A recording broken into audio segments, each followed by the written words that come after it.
نصر الله خان کاروان دا کاروان ودان کاروان دا نن چې کوم دا موږ چې دلته سره غونډ سوي یو یا ناست یو دا په دې باندې د خان نصر الله خان شهید چې کومه برسي ده 14مه برسي ده دا موږ مناوو نو حقیقتا پروز شپږم زه راغلی وم دوستانو ویلې چې دوی دا ویل چې بابا بلال خان پر دې ځای نه خدای خبر دلته څوک راشي نسي را نو زه چې نن ګورم ډېر خوشحاله یم چې تر هغه ډېر سوي دي کم سوي نه دي اما بعد فاعوذ بالله من الشیطان الرجیم بسم الله الرحمن الرحیم د نصر الله خان شهید په 14مه کلیزه کې پر سټیج ناست ملک امان الله خان ملک امین الله لوته د زړه له کومې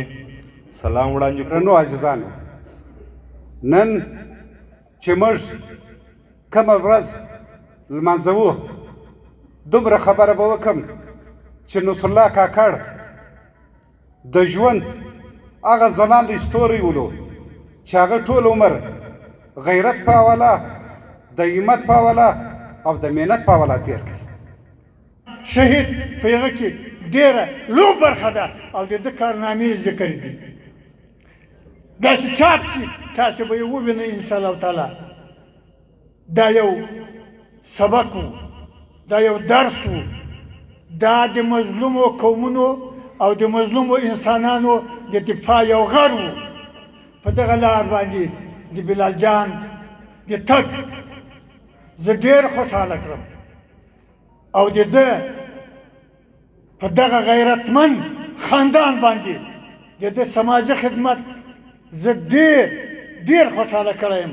او دلته چې کومو خلکو د قوم پرستۍ په نامه سیاست کړی دی، دلته 15 کاله خلکو پوره بادشاهي کړې ده. په دې ملک کې په دې صوبه کې یوه شاده کسان ده که پر دا پښتنو راغلی ده. نن بلال خان بیخي ناست دی، مخامخ ناست دی.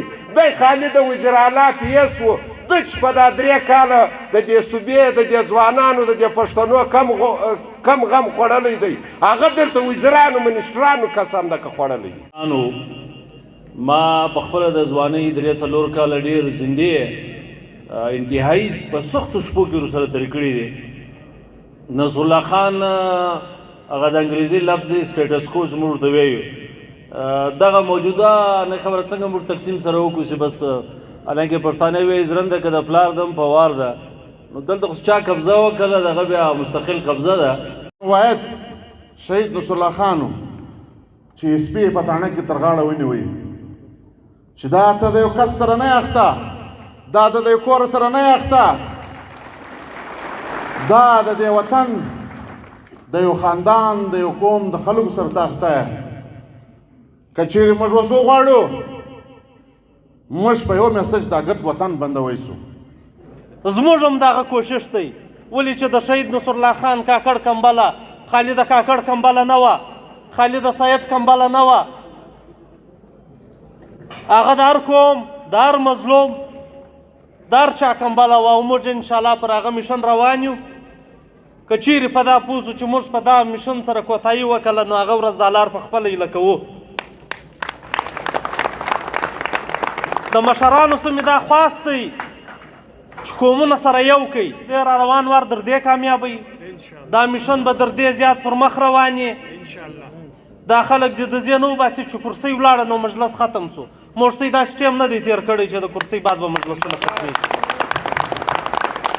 نو انشاءالله یو وار به بیا پر سیاسي میدان پر قبایلي میدان د مشرانو په سلا باندې د ملک امان الله خان کاکړ صاحب، سردار نصرالدین صاحب، نوابزاده اسماعیل جوګیزی صاحب، دا نور چې کوم مشران دي فردن نوم زما څخه پاتی د دوی په مشري او د دوی په رهنمایي کې به موږ ته د خان شهید میشن برته پر مخ بیایو. ستاسو د ټولو